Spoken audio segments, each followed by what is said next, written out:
আচ্ছা, আজকে আমরা কি নিয়ে আলোচনা করবো? আজকে হচ্ছে আমরা দেখবো হচ্ছে identification of parts of speech, তাই না?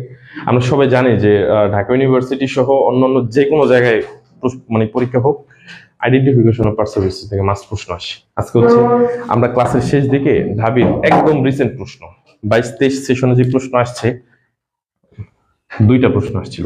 সেখানকার মধ্যে একটা আসছিল অ্যাডভার্ব, আর একটা হচ্ছে প্রিপোজিশন। মানে বের করতে বলছে যে কোনটা আসলে অ্যাকচুয়ালি প্রিপোজিশন আর কোনটা অ্যাডভার্ব বের করতে বলছে, তাই না?